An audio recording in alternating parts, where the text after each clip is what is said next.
Very good morning, dear students. Today we are going to discuss about general anesthesia and general anesthetic agents. Now, as per according to definition, the state of general anesthesia usually includes number one, analgesia. Analgesia means loss of pain. Amnesia, that is loss of memory. Then reversible loss of consciousness, along with inhibition of sensory and autonomic reflexes, and in many cases, skeletal muscle relaxation. All of these cardinal features must be reversible. For an example, analgesia is reversible, amnesia reversible, loss of consciousness reversible, along with the reversible loss of sensory and autonomic reflexes with reversible loss of skeletal muscle relaxation. When we see overall, out of all the different anesthetic agents, not even a single drug is capable of achieving all of these desirable effects without some disadvantages when used alone. Therefore, modern practice of anesthesia most commonly involves the use of combination of number of the drugs to produce this balanced anesthesia. So let us discuss about what is balanced anesthesia. It is not possible to achieve ideal anesthesia with a single drug, and therefore multiple drugs are used to produce this specific effect, this ideal state. That includes ideal anesthesia. For an example, pre-anesthetic medications, IV anesthetics for induction, inhalational agents for maintenance, oxygen, skeletal muscle relaxants, and analgesics. This is called balanced anesthesia. And the drugs which are used to produce anesthesia are called anesthetic agents, and the drug which is used to produce balanced anesthesia is called balanced anesthetics. For the purpose of safe surgery, we can categorize the surgical period as preoperative, intraoperative, and postoperative periods. The first one, preoperative periods, includes anesthetic assessment for selection of anesthetic agent, pre-anesthetic medications. Intraoperative periods, this is the period in which we give anesthesia, and therapeutic monitoring for various vital functions during this phase. In the post-operative period, we can watch for the recovery, relief of nausea, vomiting, and pain, and care of the various vital functions. Now we are going to discuss about the history of anesthesia, which is, you can say, one of a very important historical prospect in the pharmacology. Uh, as you know, before 1846, surgery was very uncommon, and during ancient time, alcohol, or you can say opium, these substances were used for producing anesthesia. Pecking of the limb with ice and concussion. Concussion means making the patient unconscious by a blow on the head, and then in strangulations and making a limb ischemic with tourniquet. These are the techniques used to relieve the surgical pain and to produce anesthesia.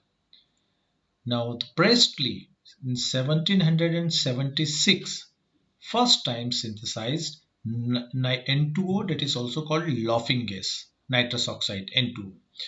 Davy in 1790 first comments about the anesthetic property of nitrous oxide, that is laughing gas. Dr. Horswell in 1844, a dentist, tried to demonstrate the effect of nitrous oxide as an anesthetic in 1844, but was unsuccessful as he removed the gas bag too early. Dr. William Morton, who was present at the demonstration, worked on it and in 1846 demonstrated ether anesthesia successfully on Gilbert Abbott patient. This is the name of the patient, and the surgeon was Dr. Warren. James Simpson worked out on chloroform in 1847. Since then, several anesthetic has been synthesized over the decades. Cyclopropane was introduced in 1929, while halothane in 1956. Now, in anesthesia, we are usually talking about the stages of anesthesia. So let us discuss about the stages of general anesthesia, which is only seen in a single agent, that is ether. There occurs irregular depression of CNS. It is divided into three stages. Number one, induction. Number two, maintenance. And number three, recovery. In brain, higher functions are lost first, followed by lower functions, while in spinal cord, lower segment affect first, followed by higher segments. Vital functions like medullary functions affect in the last. Now, in the ether, these are the four following stages of anesthesia. Number one, stage of analgesia. It is the form of beginning of inhalation to loss of consciousness. Initially, there occur analgesia without amnesia, later on analgesia with amnesia. During this phase or during this stage, patient can hear, he can see, he can dream like state. There occur increase in the heart rate, means heart rate increases, and there occurs dilatation of the pupil. Reflexes and respiration are normal during stage of analgesia. The second stage, which is called stage of excitement or delirium. This stage is from loss of consciousness to onset of regular respiration, that is beginning of surgical anesthesia. It may be associated with excitement, shouting, that means patient shout during this phase. There may be crying in the patient, struggling in the patient, and the violent behavior. Sometimes involuntary micturition may occur in the patient. Patients are delirious and excited. Amnesic means they do not remember after coming out of the anesthesia. Respiration irregular and jerky, pupil dilated, it is sympathetic stimulation, increase in the skeletal muscle tone, that is struggle, and rise in the blood pressure and heart rate. So these are the changes during stage of excitement or delirium. It will be followed by stage of surgical anesthesia. Third stage, stage of surgical anesthesia. This stage begins with recurrence of regular respiration and extends up to complete cessation of spontaneous respiration. This surgical anesthetic phase has four planes. As anesthesia passes to deeper planes, respiratory depression is seen. There is gradual loss of reflexes and relaxation of skeletal muscle. A. Plane 1 is normal pupil, means during this plane pupil is normal and eyeball is rolling. Plane 2, there occurs slightly dilatation of pupil and there occur loss of corneal and pharyngeal reflexes.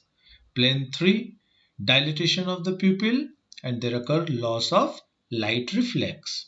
Plane 4, in this plane 4, there occur full dilatation of the pupil and stoppage or complete abdominal breathing, that is intercostal paralysis. That will be followed by fourth stage, that is called as stage of medullary paralysis. It is seen only with overdose or the overuse of the anesthetic agent. It is the stage of medullary depression. There occurs cessation of breathing. There occurs circulatory failure and death may occur in this phase. pupil widely dilated, muscles flabby, pulse are 3D or weak you can say, and blood pressure is very low. Now let us discuss about the pharmacokinetics in general for this anesthetic agent.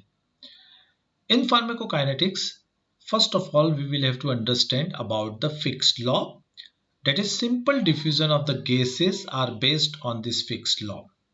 So you will have to remember this formula, that is dq by dt equal to minus d multiply by a multiply by dc by dx, where this dq by dt is representing the rate of drug reflex, means how much drug infiltrate in the tissue. For example, change in the drug concentration at given time. D is the temperature dependent different constants. A is the area of absorbing surface, and dC by dx is the concentration gradient. So according to fixed law, if there is higher in the concentration gradient, higher be the rate of absorption. Means concentration gradient, if it's high, it means if the difference between the concentration between the two different layer, if the concentration is higher, then higher be the rate of absorption. If larger be the surface area, then larger be the drug flux, or you can say larger be the absorption. Whereas D is directly proportional to T, means temperature, while inversely proportional to the molecular size. If higher be the lipid water partitional coefficient, higher be the drug flux, where this lipid water partitional coefficients depends upon the lipid solubility. So let us discuss about some general consideration in anesthesia or anesthetic agents. The first terminology is minimum alveolar concentration, which is also represented as MAC. This MAC is the minimum, or you can say lowest concentration of anesthetic agent in the alveoli required to produce immobility in 50% of patients on giving painful stimuli, that is called as surgical incision. This MAC is the index of potency for a particular anesthetic agent. Now the depth of anesthesia depends upon number one, potency of the general anesthesia and its partial pressure in the brain, that is alveoli, which is related to blood, which is related to brain. The relationship between the administered dose of an inhalational anesthetic and the quantitative effect produced is described as the minimum alveolar concentration MAC of the anesthetic at 1 atmosphere that will produces loss of movement in 50% of subjects exposed to a noxious stimuli. The MAC is used as the measure of potency for all inhalational anesthetics. So, the rate at which a given concentration of anesthetic agent in the brain is reached depend on the following factor. Now, these are very important points. Number one, partial pressure of the anesthetic agent in the inspired gas. The partial pressure is directly proportional to concentration of the drug, that is anesthetic agent in the inhaled mixture of gases. That means if the concentration of the inhaled anesthetic agent is high, if the number of particles are high, partial pressure is high. Higher be the concentration, higher be the partial pressure, means higher be the transfer rate of the blood to the blood. Number two, pulmonary ventilation. So, if there is hyperventilation, increases concentration of the anesthetic agent in the alveoli, and therefore it increases the transfer rate to the blood. Hypoventilation decreases concentration of the anesthetic agent in the alveoli and therefore decreases the transfer rate to the blood. It means if the ventilation is high, means there is hyperventilation, that increases concentration of the anesthetic agent in the alveoli and therefore increase the transfer rate to the blood. And hypoventilation, that causes decrease in the concentration of the anesthetic agent in the alveoli and therefore it decreases the transfer rate of the to the blood. Alveolar exchange, gases diffuses freely across the alveoli, but if there is some lung diseases like emphysema, then attainment of equilibrium may be denied. There will be delay in both induction and recovery due to this. Fourth, solubility of the drug in the blood. And this is most important factor responsible for induction as well as recovery of the anesthetic agent. Its index is blood gas partitional coefficient. Now try to understand. If the solubility of the drug is more, what does it mean? It means if the drug is very soluble in the blood, there will be less free molecule because majority of the molecule get dissolved in the blood. So there will be less partial pressure because of the free molecules. The partial pressure is only because of free molecules. So in this case, the free molecules are less and therefore the partial pressure is less.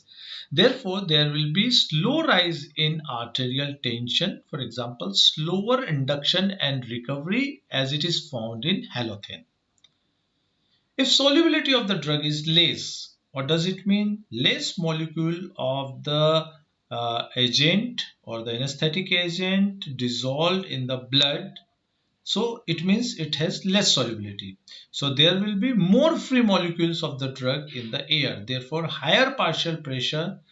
There will be quick rise in the arterial tension and quick induction and recovery, which is found in N2O, that is laughing gas. You see here in the diagram, this is halothane. As you see, halothane, more solubility and therefore there is slow rise in arterial tension.